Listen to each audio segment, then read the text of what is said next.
The first time I knew my husband had stopped loving me, I was holding his coffee cup. I was standing in the kitchen at 6 o'clock in the morning, snow pressing against the windows like it wanted in, and his ceramic mug was still warm in my palm. My fingers tightened around it on instinct, the way they always did when I touched something that belonged to him. And the moment my skin brushed the handle, I saw it. A flash. Quick. Cruel. Dorian's hand on someone else's wrist. A laugh that wasn't mine. A scent, citrus and vanilla, curling up around him like it had every right to be there. I dropped the cup. It didn't break. That would have been kinder. It just rolled across the marble counter and clinked to a stop against the sugar jar. Like even the universe was bored of breaking news to me gently. Rowan. His voice came from the hallway, smooth, unbothered. The voice of a man who hadn't realized yet that I'd touched something I wasn't supposed to. Coffee's cold, I said, which was a lie. The coffee was hot. I was the one who'd gone cold. He walked in then. My alpha king. My mate. My husband. My problem. Dorian Voss. 6'3" of glacier and gunmetal. Hair the color of wet pine bark. Jaw cut so sharp it could have drawn blood from a saint. The whole pack called him sire. I used to call him baby when nobody was listening. He didn't look at me when he picked up the mug. That's how I knew it was bad. A man can hide a lot from a husband, but he can't hide the way his eyes refuse to land on you. I have a long day, he said, already pulling on his coat. Pack council. Then Oliver's family wants to discuss something. Don't wait up. Oliver. His name dropped into the room like a stone into still water. Sure, I said brightly. I'll just be here. Existing. As one does. His mouth did that almost twitch thing. The thing it used to do when I made him laugh. Back when laughing was something we did together. Now it just looked tired. Rowan. Don't start. I wasn't starting. I was finishing. There's a difference. One has hope. The other has dignity. He stared at me for a second too long. I watched his throat move. Watched him almost say something. Watched him decide not to. Then he kissed my forehead. My forehead. Like I was a cousin he tolerated at Thanksgiving. And walked out. The front door shut. The pack alarm chimed its little welcome home or goodbye chirp. And I stood there in the kitchen of the biggest house on Northridge Crescent, in the snow-soaked heart of Aspen Ridge, Colorado, married to the most powerful alpha in 3 states. And I had never felt more like furniture in my life. I waited until his SUV pulled out of the drive. Then I picked up the mug again. I didn't want to. I never want to. Psychometry is a gift the way a leash is a gift. Useful sometimes, but mostly it just tells you who's holding the other end. I closed my fingers around the ceramic, breathed in, let the history of the object flood up my arm like cold water. Cash in this morning. In his study. Phone pressed to his ear. I'll tell him tonight, Oliver. I promise. He deserves to hear it from me. A pause. No, he won't make a scene. He never does. That's the problem. I let go of the mug like it had burned me. I'd known, of course. Of course I'd known.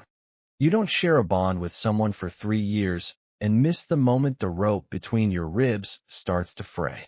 I'd felt it last winter, the slow thinning of his scent on our sheets, the nights he came home and showered before he touched me, the way he started taking his calls in the garage. I just hadn't known her name. His name. Oliver Brennan. Soft little Omega from a soft little family with soft little money and a soft little smile that had probably never said anything sharp in his whole soft little life. A real catch, if you like your men pre-laminated. I sat down on the kitchen floor, towel cold through my pajama pants. I pressed my forehead to my knees and let myself have exactly 30 seconds. Because here's the thing about being the husband of an alpha king. You don't get to fall apart in the kitchen. You fall apart in the bathroom with the fan on, where the cameras can't see and the staff won't tell. You fall apart in the car at red lights. You fall apart in dressing rooms and parking lots and the back pews of churches you don't even believe in. You don't fall apart in the kitchen. I counted to 30. I got up. I walked to the window where the snow was coming down soft and slow over the mountains, and I watched the last of Dorian's headlights disappear around the bend, toward town, toward Oliver, toward whatever conversation he had rehearsed in his big, stupid alpha head. And something inside me, something older than this house, older than the bond, older than the bruise of being chosen second, finally went very, very quiet. I picked up my phone. I turned it face down on the counter. Tonight, I thought. He's going to call tonight. To talk. I smiled at the snow. Let him call, I said like a dare. And the snow, being snow, did not answer. My phone sat face down on the marble, black case, cracked corner, screen still warm from the last time I'd checked it for nothing. I stared at it for a long moment, the way you stare at a snake that hasn't decided yet whether to bite. Then I turned around, walked straight past it, and went to the bathroom to put on lipstick. Because if I was going to have a feelings crisis, I was going to have it with a good mouth. The hallway smelled like him. It always did. Cedar and clean linen, and that warm spice thing under his throat that I used to press my nose into at night. Back when pressing my nose into his throat was an activity we engaged in as a married couple. Now the scent felt like walking through a museum exhibit of a marriage. Here on your left, the place he used to kiss me. Here on your right, the rug we christened on our anniversary. Please do not touch the artifacts. I touched the artifacts. I trailed my fingers along the banister as I went, and the wood gave me nothing, which was a small mercy. Old houses get loud after a while. Too many hands, too many years, the history blurs into static. But the bathroom counter, when I planted my palms on it to lean toward the mirror, that one had something to say. A flash, quick as a heartbeat. Last week, standing right where I was standing, scrolling his phone, smiling. Not at me. I yanked my hands off the counter and shook them out like I'd touched a hot stove. Okay, I told my reflection. Cool. Great. Love that for us. My reflection looked unimpressed. He had Dorian's bite marks still faint on the side of his throat, half hidden under the collar of his pajama shirt. Faded. Not refreshed in months. An alpha keeps his mate's mark vivid the way a man keeps his lawn mowed. The state of a bond is a public document, if you know how to read it. Mine was overdue for a trim.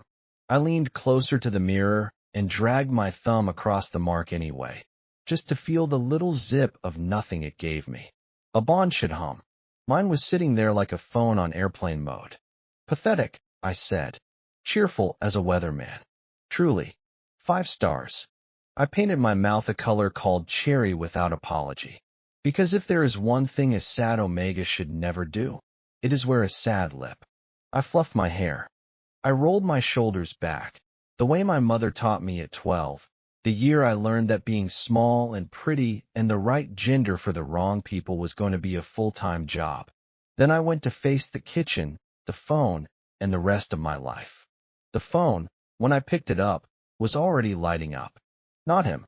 Some unknown number with a 970 area code. Aspen Ridge local. The screen showed a tiny gray silhouette where a contact photo should be. I let it ring twice before I answered. Because I have standards. Voss residence, I said in my brightest hostess voice. If you're selling something, I already own it. If you're a journalist, I don't comment. If you're my husband's mistress, you have the wrong number, sweetheart. This is the wife. There was a pause on the other end. Then a voice, soft, polite, slightly amused in a way that made my back teeth itch. Hi, is this Rowan? The bottom of my stomach went cold and quiet. I had never heard Oliver Brennan speak before. I had only seen him in pack newsletters, smiling like a porcelain doll at charity galas, tucked under the arm of his father like he might blow away in a stiff breeze. But I knew this was him. The way a deer knows a rifle. Some scents reach you through the speaker. Citrus. The thing from the cup. This is he, I said, and I was proud of my voice. It came out level, pleasant, a little curious. The audio version of a cocked eyebrow. Oh, good. He had one of those voices that smiled even when his mouth didn't have to. I'm so sorry to call. Dorian gave me your number a while ago. In case of, anything.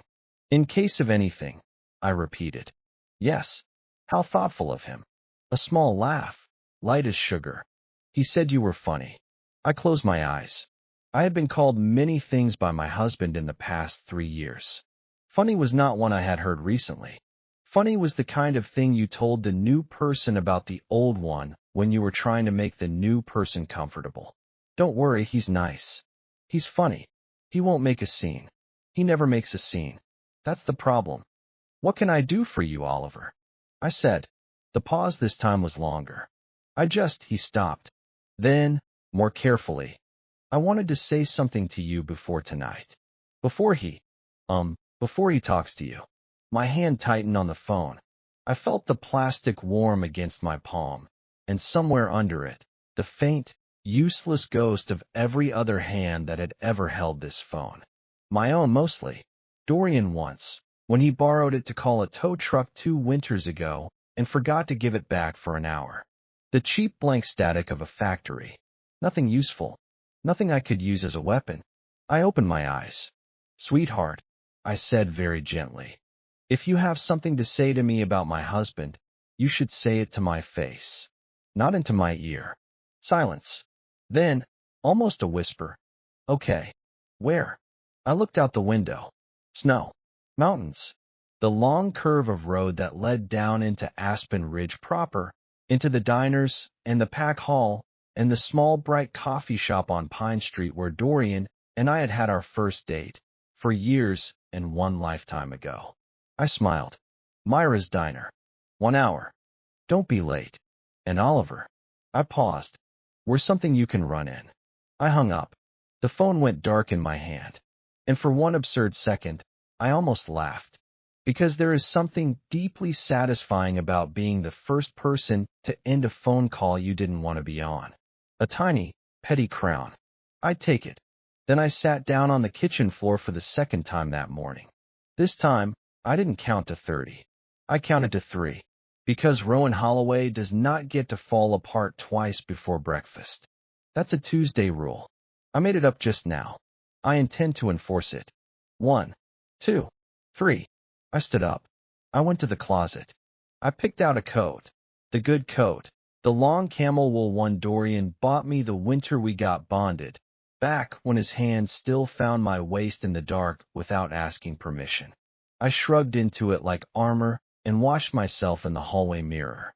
And the mirror, bless its loyal little heart, gave me back somebody who looked like he had options. I tied the belt twice. The way you tie things when you don't want them to come loose in front of anyone. I grabbed my keys. I did not grab the phone. The phone stayed face down on the marble where I'd left it. And that felt important. Symbolic. The kind of small, stupid choice that turns out to be the whole hinge of your life later, when somebody asks you when exactly you stopped waiting. I stopped waiting at 9:14 in the morning on a Wednesday in Aspen Ridge, Colorado, with cherry on my mouth and snow in my eyelashes. You can quote me. The walk to the garage was short. The car was a small black thing Dorian had picked out for me, sensible, 4-wheel drive, the sort of vehicle you give a pretty Omega husband when you want him to be safe and untraceable in roughly equal measure.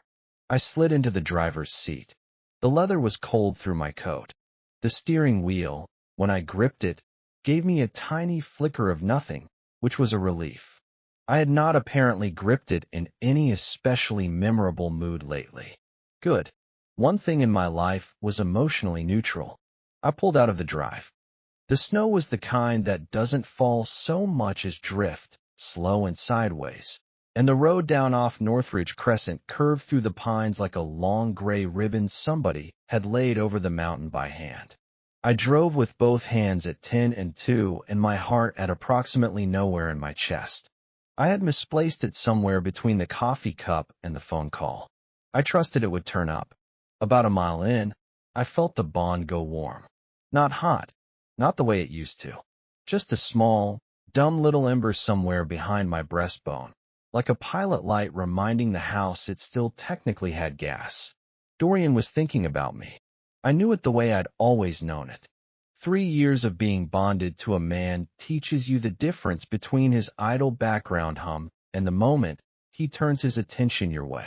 Right now, he was reaching for me through the bond. Gentle, almost absent. The way a person pats their pocket to make sure their keys are still there. He was checking on his keys. I pressed the heel of my hand hard against my sternum and shoved the ember back where it came from.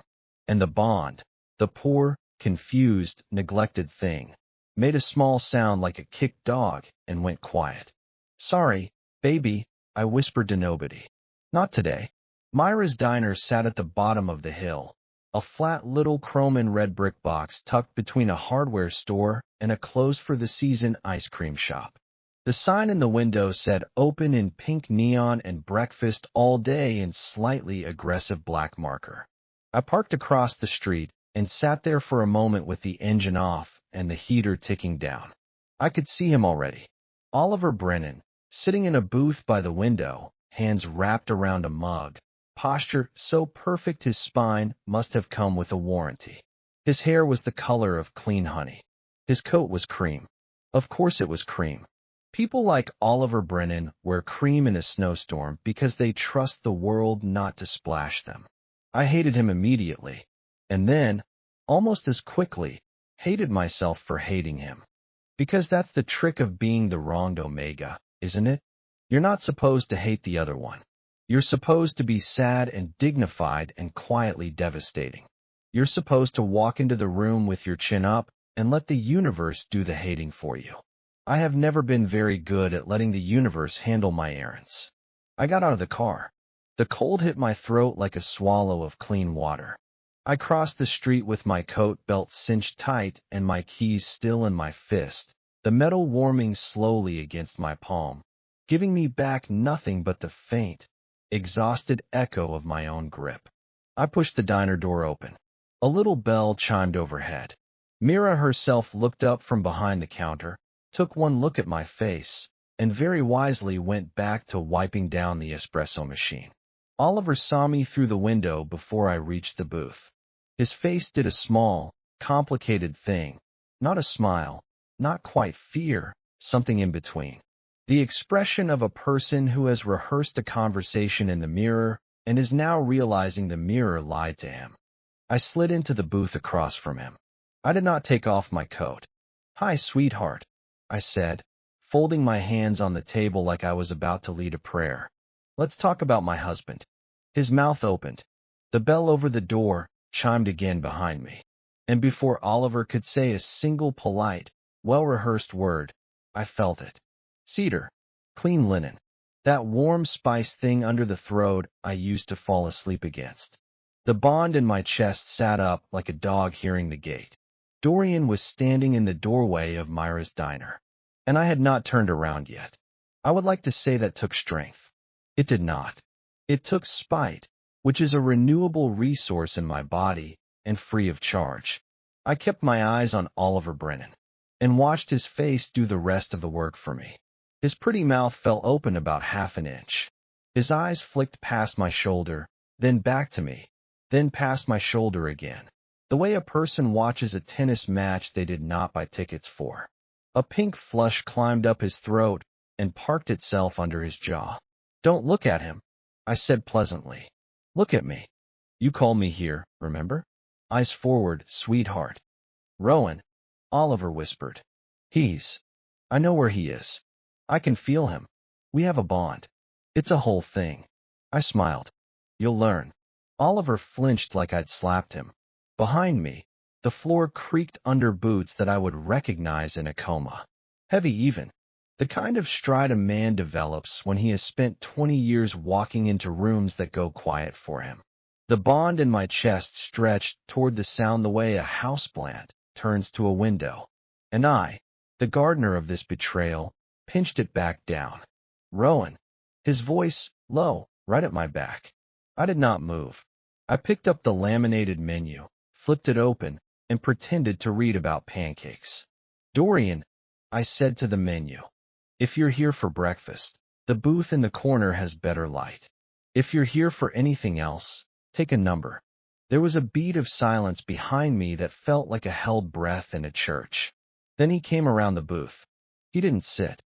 He just stood at the end of the table in his big black coat, snow still melting on the shoulders, hands loose at his sides in that way alphas have when they're trying very hard to look like they are not, at this exact moment, considering picking somebody up and carrying them out of the room by the back of the neck. His eyes were on me, not on Oliver. On me. That was new. "What are you doing here?" he said. Not a question. A statement laid down like a brick. I let my menu drop slow and looked up at him through my lashes. "Eating. Or about to. The pancakes have blueberries in them, apparently. I'm trying to be adventurous." New leaf. New me. "Rowan. Get up." I tapped the menu against my lip. "No. I don't think I will." His jaw did the thing. The little tick right under his ear, the one I used to kiss on purpose just to watch it stop. It did not stop now. It got worse. Across the table, Oliver had gone the color of skim milk. His hands were still wrapped around his coffee mug like it was a life raft. I almost felt sorry for him. Almost. He did not survive the moment Dorian shifted his weight, and his scent rolled out over our booth like a held note. Cedar and clean linen and that warm spice throat thing, and Oliver's nostrils flared just a little. Just once. He smelled my husband, and his body answered. I watched it happen. The thing about psychometry, the thing nobody tells you when they hand you a gift, is that you don't actually need to touch a thing to read a room. You get good at reading the live ones too, after a while. You learn the small, involuntary tells of human furniture. The way Oliver's pupils blew. The way his throat moved when he swallowed. The way his pretty cream coat suddenly looked to me like a flag of surrender he had already signed. I leaned back in the booth. I crossed my arms. I smiled. "Sit down, baby," I said to my husband, soft as snow. "You're scaring the date." Dorian's eyes finally cut sideways. He looked at Oliver for the first time since he'd walked in. And Oliver, poor, pre-laminated Oliver, actually shrank into the vinyl, like he was hoping to be absorbed by the booth. "It's not a date," Dorian said. Could have fooled me. Could have fooled him. "Rowan, you say my name a lot for a man who doesn't seem to want me in the room." That landed. I watched it land. I watched the muscle in his jaw lock, and then, very slowly, unlock. And something happened to his face that I had not seen in a long time. A crack. Small. Hairline. The kind of fracture you only see if you've been looking at the porcelain for years. He pulled out a chair from the next table over. He set it down at the head of our booth. He sat. We made the three of us a tableau that some painter somewhere would have loved. The Alpha King in his snow coat, the polite Omega in cream, and me, the wife. Cherry on the mouth, hands folded, deeply entertained. Mira at the counter wisely turned up the radio. "I came," Dorian said carefully, "because you weren't picking up. I didn't know I was supposed to. Rowan, you said don't wait up. I am, in fact, not waiting up. I'm out living, as one does." His hand moved on the table, just an inch toward mine. I slid my hand into my lap.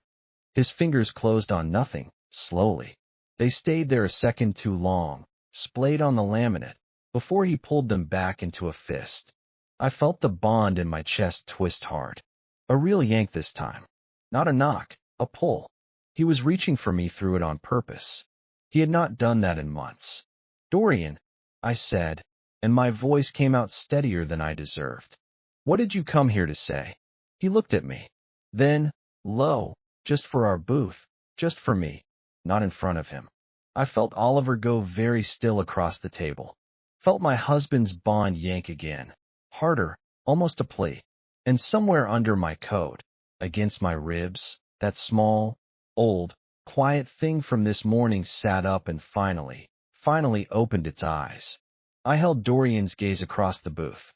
The diner was warm. The radio was playing something old and country and full of regret, which felt on the nose, frankly. Mira had her back to us on purpose. The clock above the counter ticked once, loud, like it was settling its glasses to watch. "Here is fine," I said. Dorian blinked. "You came to a public diner to find me." You sat down at a booth with my husband's mistress between us. You wanted an audience, baby. Don't get shy on me now. He's not my mistress. Oh. I tilted my head. What is he, then? Pick a word. I'll wait. Dorian's mouth opened. Dorian's mouth closed. Across the table, Oliver Brennan made a small noise, like somebody had stepped on his foot. He set his coffee mug down very carefully, the way you set down something you don't want to break. Even though we all knew the thing breaking in that booth was not ceramic. Rowan, Oliver said softly, maybe I should. Sit. I said. He sat. Bless him, he was a polite little crisis, this one. He would have made an excellent flower arrangement at a funeral. I turned back to Dorian. You said you were going to tell me tonight. His whole body went still. I heard you on the phone this morning. I went on, quiet, almost gentle. In your study. I know what you're going to say. I know you've been rehearsing it. I know you picked tonight because you thought I'd be quieter at night. He won't make a scene. That's the problem. The color went out from under his eyes. He had not known I'd heard. He had not, in fact, said any of that out loud to me. He had said it to a phone, and the phone had gone home in his pocket. And the cup in his hand at the time had gone home with him too. And the cup had sat all morning on our kitchen counter, soaking up his voice like a sponge, waiting for me to pick it up. Of course, I couldn't tell him that. You don't tell the man you're divorcing about the gift he doesn't know you have. That's a closing argument, not an opener. Rowan, he said, soft, wrecked. How did you? Your phone was on the counter.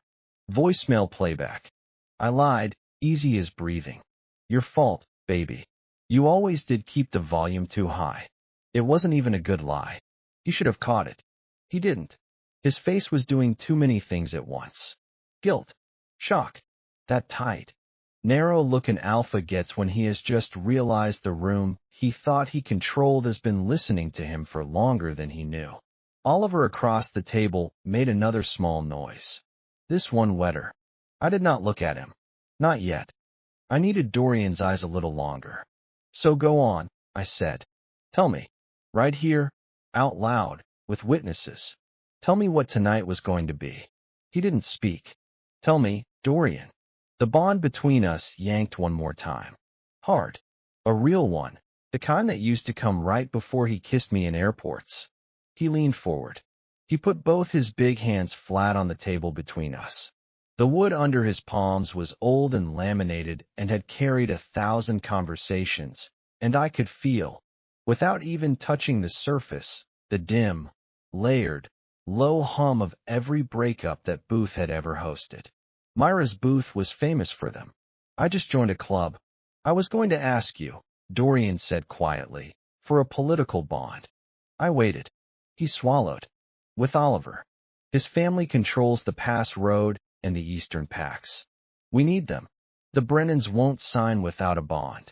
Their elders don't trust contracts. They trust scent. He looked at me. I was going to ask you to allow a secondary bond. A formal one. On paper. Just for the territory. The diner went very, very quiet around me. I felt the words land in my chest, one at a time, like coins in a fountain.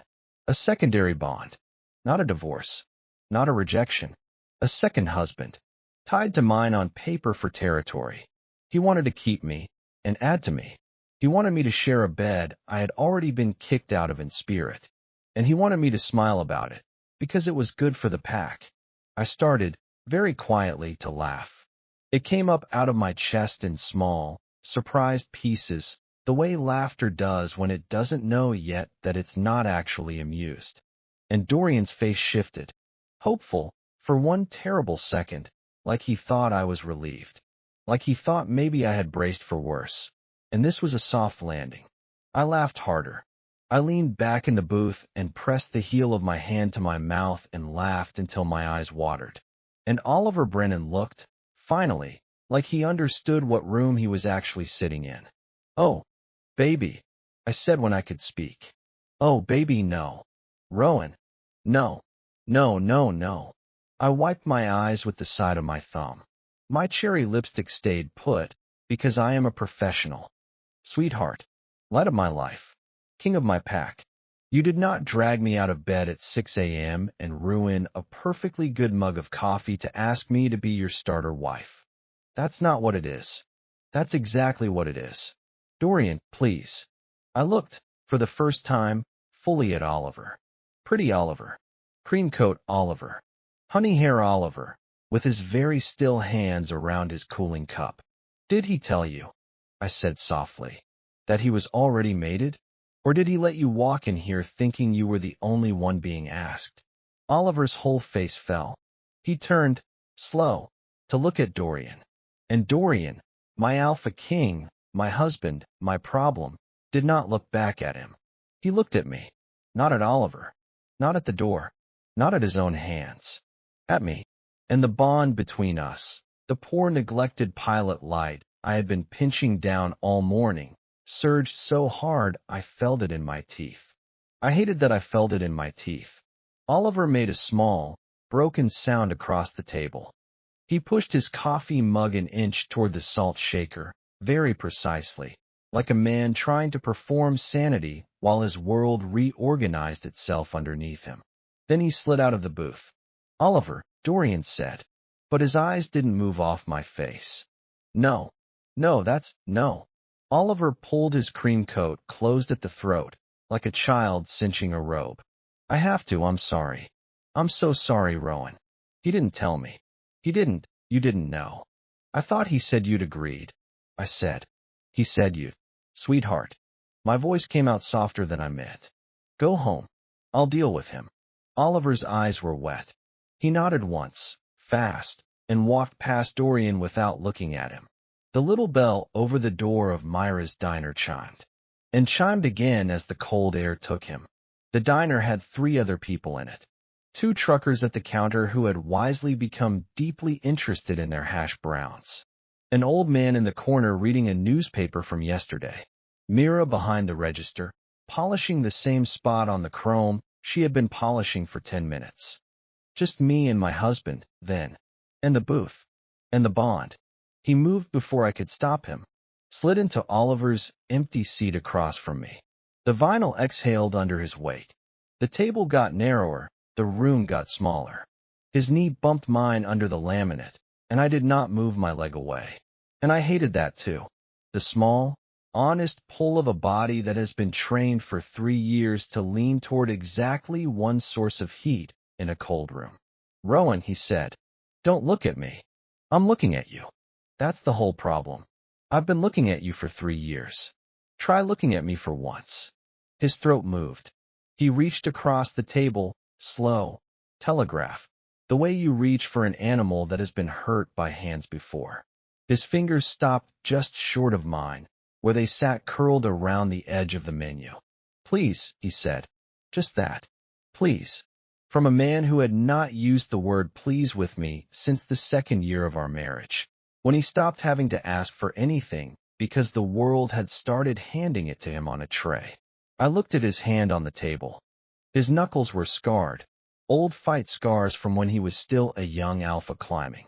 A small white line along the index finger I had kissed on our wedding night because I thought it made him look brave. A new little nick on the thumb I didn't recognize, probably from the gun cleaning he did on Sundays, or from somebody else's teeth. Who knew anymore? My catalog of his body was out of date. Don't touch his hand, Rowan. Don't you dare. I touched his hand. I told myself it was for the gift. I told myself I was reading him. I told myself this was reconnaissance, intelligence work, a tactical maneuver, and not, under any circumstances, the small starving animal in my chest trying to get one last bite of the only food it had ever known. His skin was warm. The flash came up my arm, slow this time, soft as a tide. Not a single picture, a wash of him. Dorian in the car this morning, gripping the wheel too hard. Dorian in his study last night, head in his hands. Dorian on the phone with Oliver, voice tight, saying he deserves to hear it from me. And then, after he hung up, sitting very still for a long time, staring at nothing. And under all of that, layered like sediment, the thing I had not let myself feel through the bond in months. Fear. He was afraid. I didn't get to see of what. The gift is not that generous, but the shape of it was unmistakable. The cold, metallic taste of an alpha who has been carrying something heavy alone and has started to suspect he can't lift it anymore. I pulled my hand back. I closed my fingers in my lap so he wouldn't see them shake. Dorian, I said, quiet, steady. The voice of a man who has chosen to be a grown-up exactly one time and is hating it. What are you afraid of? His eyes snapped up. He hadn't expected that question. I could see it land in his face. What? What you're afraid of? I can feel it. Not a lie. Not exactly. I could feel it. Through the bond. Through his hand. Through the small, terrible alphabet of being married to somebody. What are you afraid of? He stared at me. The radio above the counter shifted songs. Something slow, piano, the kind of thing you slow dance to in a kitchen at midnight when you are still in love and don't know yet how much of an idiot that makes you. Rowan, he said, and his voice cracked. Just a hair. Enough that I felt it under my ribs like a thumb on a bruise. If I tell you, he stopped. You have to. I don't promise alphas anything before breakfast. Please. 2 pleases in one morning. Should I be flattered or worried? He almost smiled. It was a small, terrible thing, that almost smile.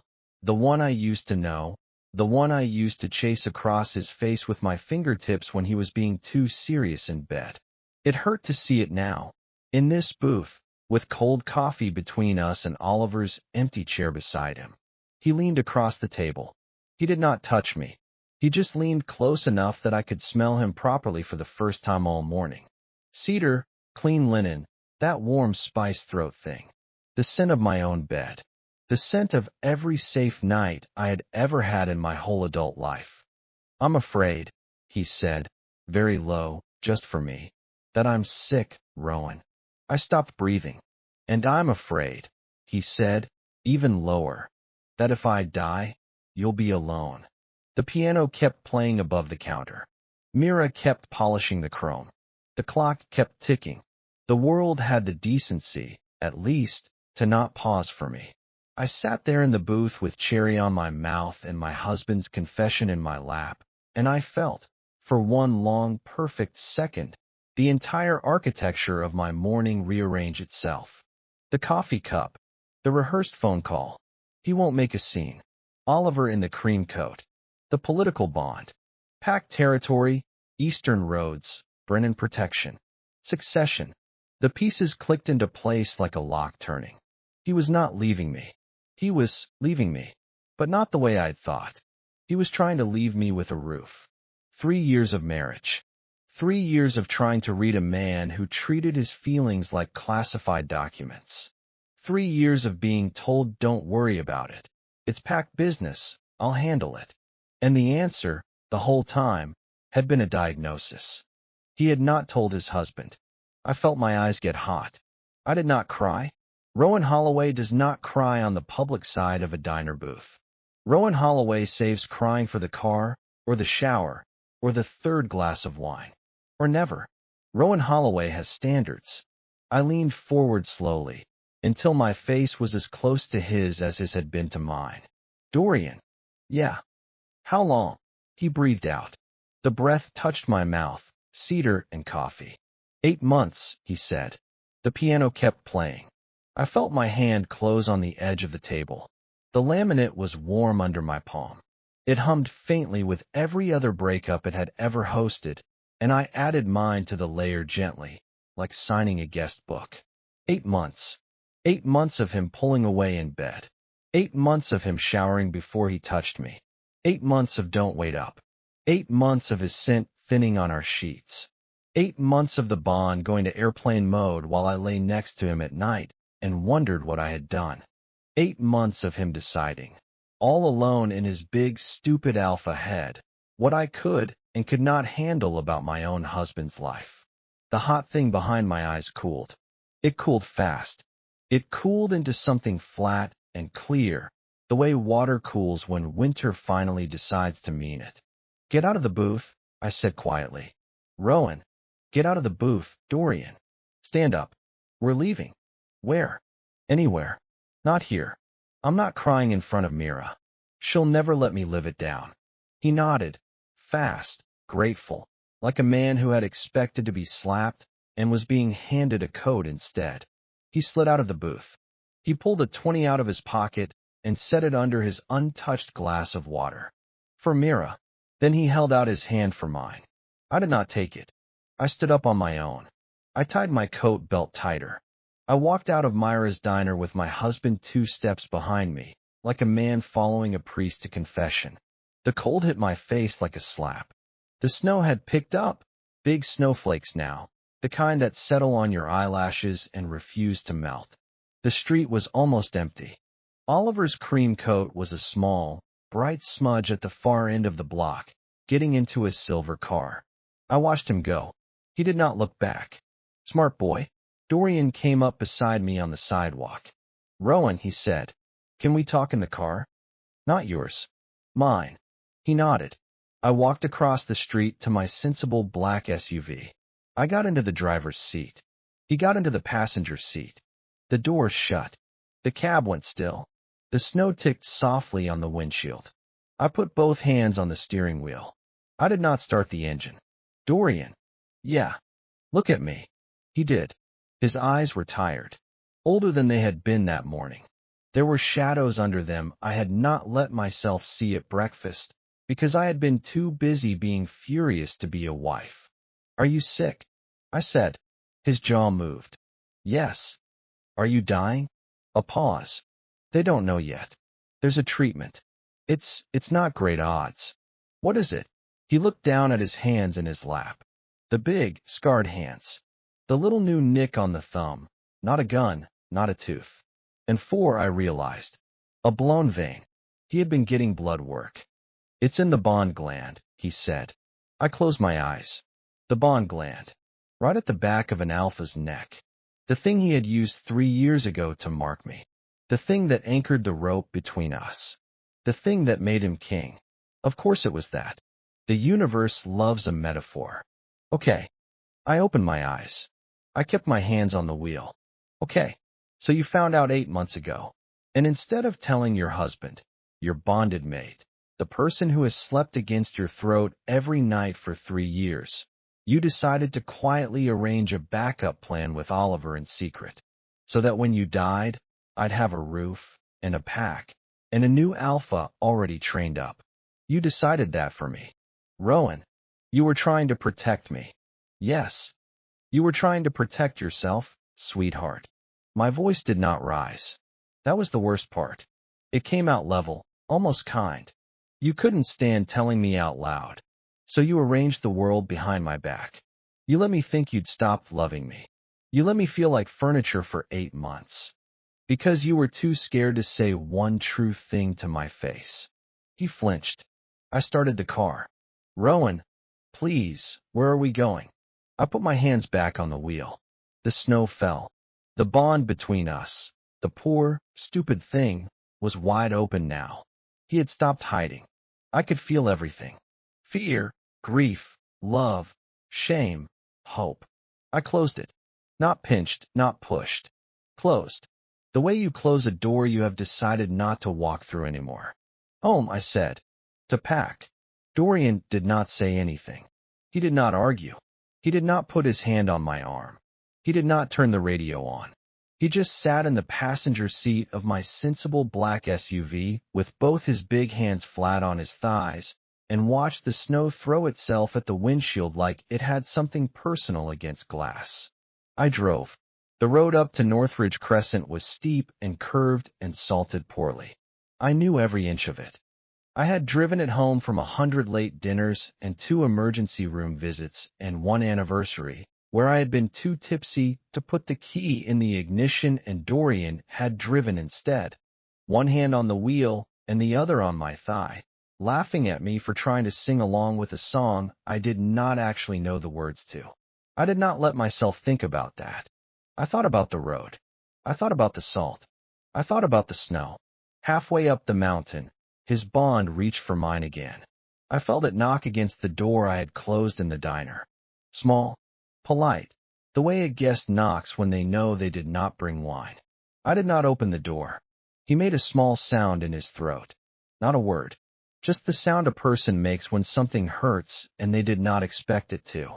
I kept driving. We pulled into the garage. The automatic light came on. I cut the engine. The cab went quiet except for the tiny ticking sound a cooling car makes when it is settling its bones. "Rowan," he said. "Inside." I got out. He got out. I unlocked the side door. We went up the 3 steps into the mudroom. I took off my coat. He took off his. He hung his next to mine on the hook, the way he had hung his coat next to mine for 3 years, and the sight of his big black coat shoulder to shoulder with my camel wool one made something inside me go very quiet and very mean. I walked through the kitchen. I picked the phone up off the marble where I had left it face down that morning. I turned it over. The screen was full of notifications. Missed calls. Messages. A weather alert. Some app reminding me to drink water. I put the phone in my pocket. Then I went upstairs. He followed. He followed me into our bedroom. He followed me to the closet. He stood in the doorway in his socks while I pulled the duffel bag off the top shelf. The same duffel bag I had carried on our honeymoon to Hawaii. The same duffel bag I had not unpacked all the way for a week after we got home, because every time I opened it, I could smell the ocean in him. I set it on the bed. "Rowan," he said. His voice was rough. "Please." I went to the dresser. I started pulling sweaters out by the armful. "You can stand there as long as you want, baby. It doesn't change what's in the bag." "Where are you going?" "I don't know yet. Probably my brother's. Maybe a hotel. I'll figure it out in the car. I'm a flexible little omega. I have skills." Don't what? Don't talk like that. Like I'm what, Dorian? A guest? A burden? A piece of furniture you'd like to keep, but can't quite afford the upkeep on." His mouth opened. His mouth closed. I went to the nightstand. I picked up the little ceramic dish where I kept my rings at night. I touched it on purpose. I let the gift come up my arm slow, and the dish, my dish, gave me back 3 years of small, private moments. The click of a ring set down. The click of a ring set down. The click of a ring set down.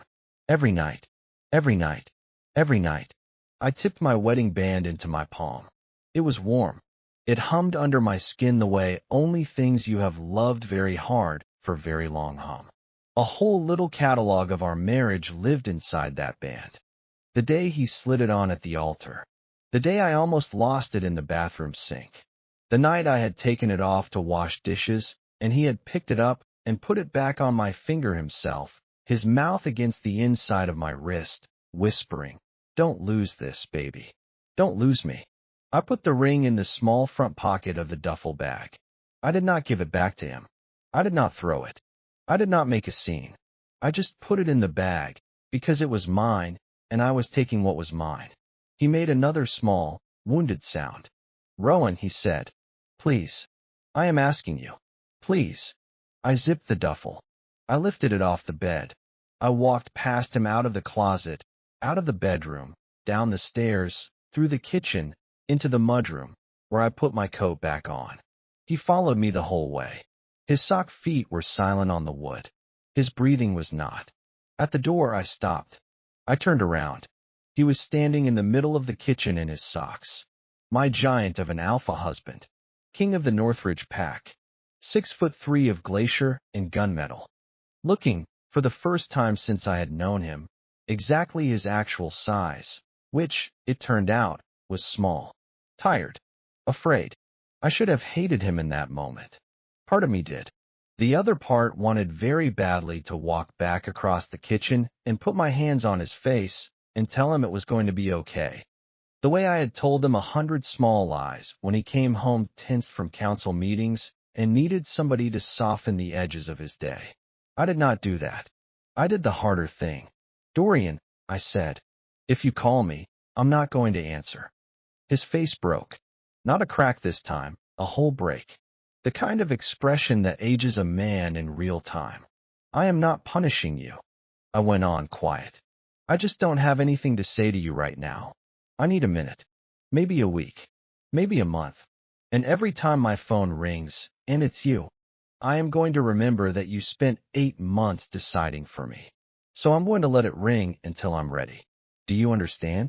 He didn't answer. I waited. Yes, he said finally, hoarse. Yes, I understand. Good. I picked up the duffel. I opened the door. The cold came in. The snow came in. The pack alarm chirped its little going out chirp, the same one it had chirped that morning when he had left me. Only this time, it was me leaving him. And the sound was exactly the same. And not the same at all. I stepped out into the snow. I did not look back. I did not look back, even when I felt him reach for me through the bond one more time. Soft, desperate, a please without a mouth. I closed the door behind me. I did not go to my brother's. I went to a motel on the edge of Aspen Ridge with a flickering vacancy sign and a manager who asked no questions and pointed me to room 12. The bedspread was the color of a tired sky. The kettle on the dresser had a chip in the rim. I put my duffel on the chair. I sat on the edge of the bed. I did not cry. I reached, without thinking, for the right side of the mattress. There was nobody there. There had not been anybody there in 3 years, on this exact mattress, because I had never slept in this motel before in my life. And that, somehow, was the thing that finally cracked me. The reach, the reflex, the way my hand went out before my brain caught up, the way my body had been trained by a man who slept hot and snored softly and kept one hand on my hip even in dreams to look for him in the dark. I sat with my hand on the cold side of the bed for a long time. Then I unzipped the front pocket of the duffel and took out my ring. I did not put it on. I just held it. The little gold band warmed in my palm. The catalog inside it came up slow, gentle, the way a familiar voice talks to you when you're sick. The altar, the sink, his mouth on my wrist. Don't lose me, baby. Don't lose me. I put the ring on the nightstand. I lay down in my coat. I slept. I dreamed of cedar. I turned the phone on the next morning. I told myself it was to check the weather. That was a lie. I let myself have it, because Rowan Holloway has earned a small lie before coffee. There were 41 missed calls. I expected that. There were 2 voicemails I did not expect. I sat with my back against the motel headboard and the phone in my lap. I listened. The first was short. Rowan. It's me. I'm not going to call you again unless you ask me to. I want you to know that. I won't make you turn this thing off again. A pause. A long one. Eat something today, baby. Please. The second was even shorter. It snowed last night. Drive careful if you go anywhere. That was it. No begging. No speeches. No, I cannot live without you. Just a man who had spent 8 months deciding things for me, learning in real time, on a voicemail, how to stop. I pressed the phone to my forehead. I let myself have 10 seconds. Then I got up, washed my face, and called him back. He did not pick up on the first ring. He picked up on the third, which meant he had looked at the screen and forced himself to wait. And the math of that, the small, dumb, courteous math of an alpha trying to learn restraint at 38 years old, almost undid me. Rowan. A pause. Hi, he said. Soft. I'm at the Pinecrest Motel. Room 12. If you want to come, you can come. But you can't come in unless I say. And you can't touch me unless I say. Do you understand? Yes. Bring coffee. Yes. I hung up. I sat on the edge of the bed in my crumpled coat, with cherry rubbed off my mouth, and waited for my husband like a man waits for a verdict on himself. He knocked 20 minutes later. He did not try the handle. I opened the door. He was holding 2 paper cups from Myra's. His hair was wet from the snow. He looked at me, and his eyes did a small, complicated thing, the same thing Oliver's face had done in the diner window the day before. The look of a person realizing the mirror had lied. Can I come in? He said. Yes. He came in. He set the coffee on the dresser. He did not move toward me. He stayed by the door, like he was not sure the room had room for him. Sit, I said. He sat. In the chair, not on the bed. The chair. I almost smiled. I crossed the room. I picked up his coffee cup. I let the gift come up my arm on purpose this time, slow, the way you press on a bruise to check if it still hurts. I felt everything. 8 months of him sitting alone in his study with blood work in his hand. 8 months of him watching me sleep and not waking me up. 8 months of him in the car outside the diner where we had our first date, just sitting there, trying to figure out how to tell me. Last night, him on the kitchen floor in his socks, exactly where I had sat the morning before, with his phone in his hand. Scrolling to my name and not pressing call. Scrolling to my name and not pressing call. Scrolling to my name and not pressing call. I set the cup down before my hands could shake. Dorian. Yeah.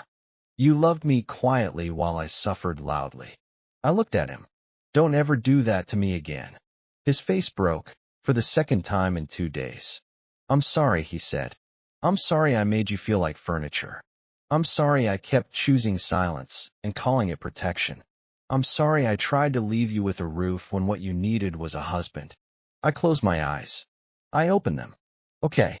That was all. Just okay. Not forgiveness. Not yet.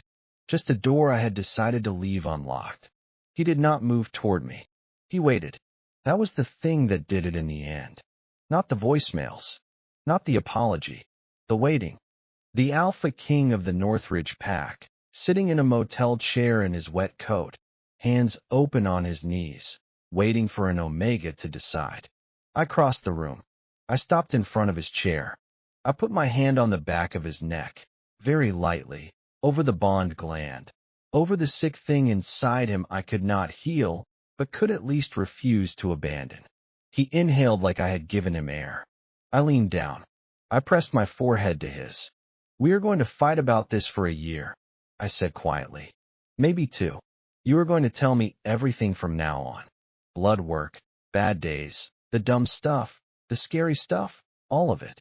And I am going to be furious with you regularly. And we are going to see somebody. A therapist.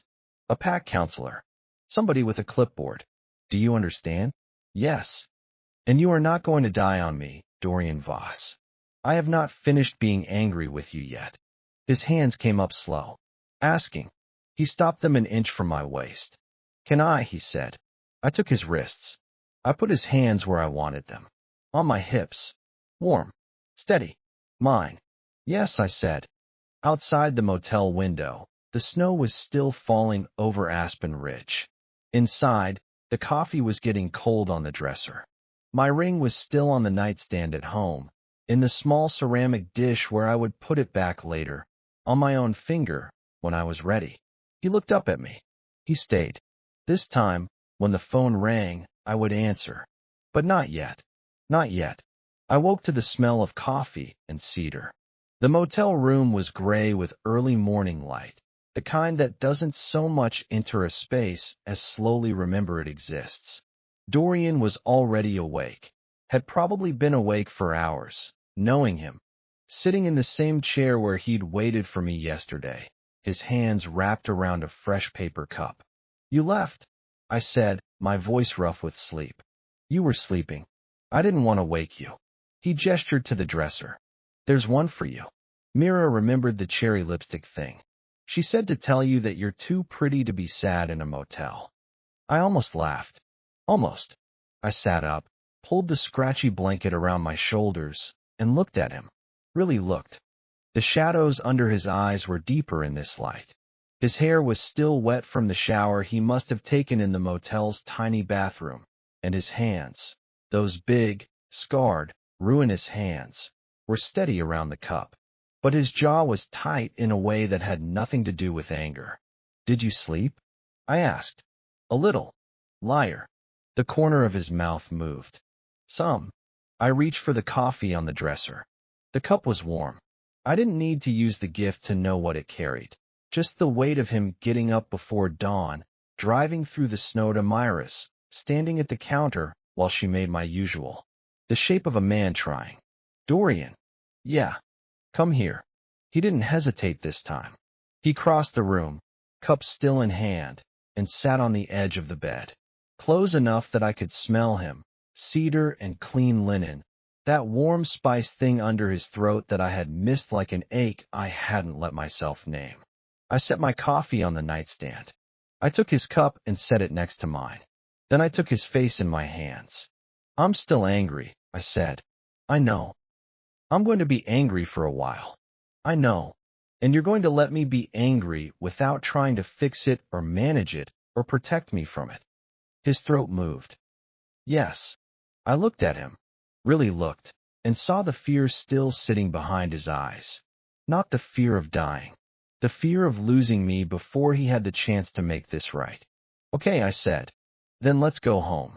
He blinked. Home. Home. Our bed. Our kitchen. Our ugly snow boots by the door. I leaned forward and pressed my forehead to his. We have a lot of work to do.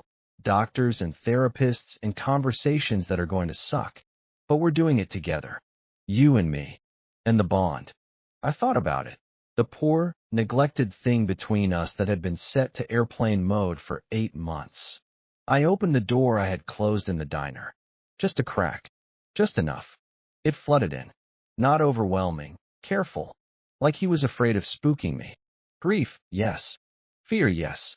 But underneath, warm and steady and almost shy, love. The kind that had been there all along, buried under his silence.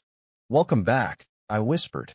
He made a sound, not quite a laugh, not quite a sob, and pulled me into his arms. Outside, the snow had stopped. The sky was clearing. We stayed there until the coffee went cold. Then we packed the bag, paid the manager, and drove home.